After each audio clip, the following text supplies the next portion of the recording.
bonsoir. Bonsoir Valérie, bonsoir à tous. La jeunesse, c'est l'avenir d'un pays.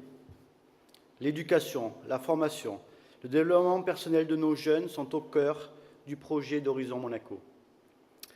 Le système éducatif reste la pierre angulaire de la cohésion sociale.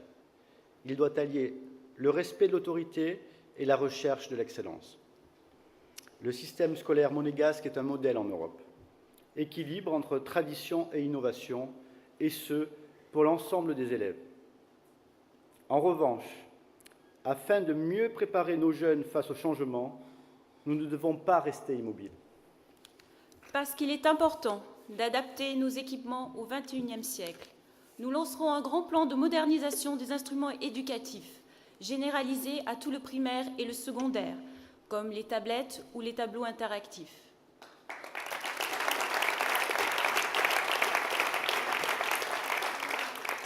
Nous proposerons également la possibilité à l'enfant hospitalisé ou en longue maladie de suivre le programme scolaire sans être isolé de sa classe grâce à la mise en place d'un système de visioconférence.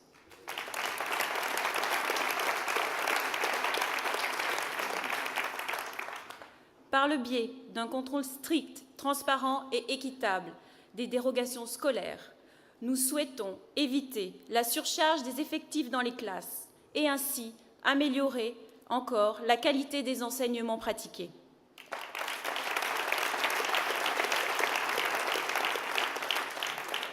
En parallèle, nous lancerons aussi une réflexion sur les rythmes scolaires.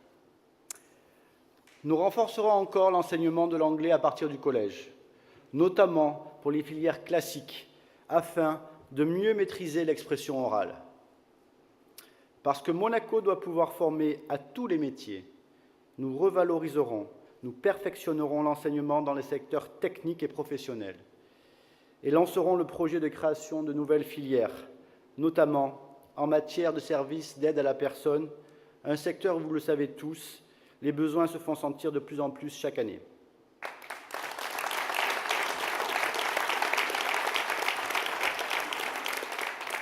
Nous ne pourrons pas non plus faire l'impasse sur l'amélioration de la formation en alternance, et ceci en partenariat avec toutes les entreprises de la Principauté.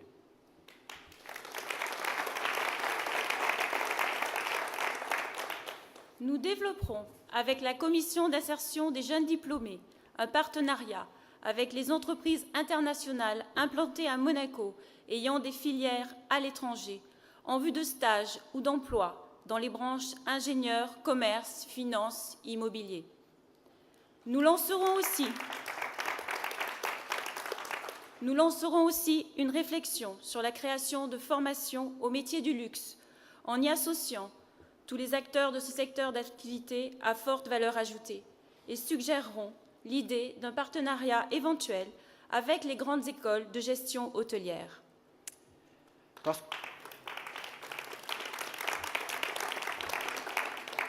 Parce que les jeunes de Monaco sont tournés vers le monde, nous devons passer à l'offensive pour boucler des accords de réciprocité pour les études à l'étranger, en négociant avec les pays comme le Canada, la Grande-Bretagne, les États-Unis ou la France, par exemple, afin que les inscriptions dans ces écoles soient au moins équivalentes à ceux d'un étudiant européen.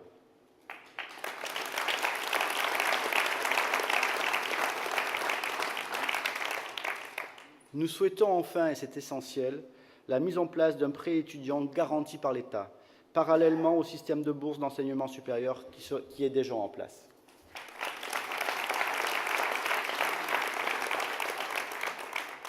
Dans le but d'assurer au mieux le développement personnel de chaque enfant, nous soutiendrons une politique basée sur le sport accessible à tous.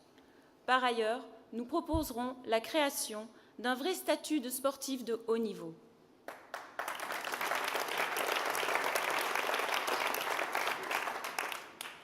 Nous intégrerons dans le programme scolaire des collégiens la formation aux gestes de premier secours. Dans le but d'une meilleure prise en charge des enfants en grande difficulté scolaire et pour les accompagner au mieux, il faudra recruter un plus grand nombre d'éducateurs spécialisés.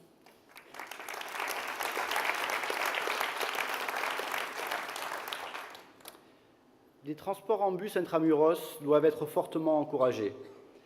Pour les enfants qui sont scolarisés et domiciliés en principauté, nous proposerons ainsi la gratuité de la carte scolaire sur la ligne des compagnies des autobus de Monaco.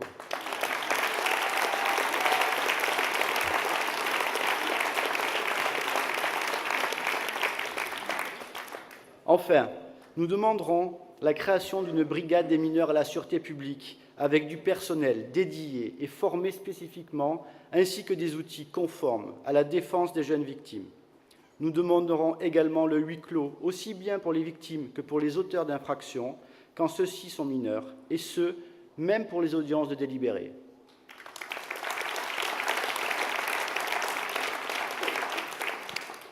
Nous proposerons enfin l'intégration et l'implication de tous les élèves dans le cadre des principales actions associatives de la Principauté.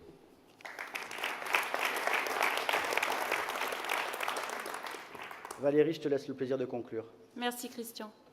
Pour finir, je rappellerai aux jeunes monégasques qu'ils ont la chance d'être inscrits automatiquement sur les listes électorales. Ils ont donc le pouvoir de décider. Ils ne doivent pas se laisser voler ce droit. Quel que soit leur choix, nous les encourageons à venir voter le 10 février prochain et à prendre ainsi leur destin en main. Merci beaucoup. Merci Valérie. Merci à tous.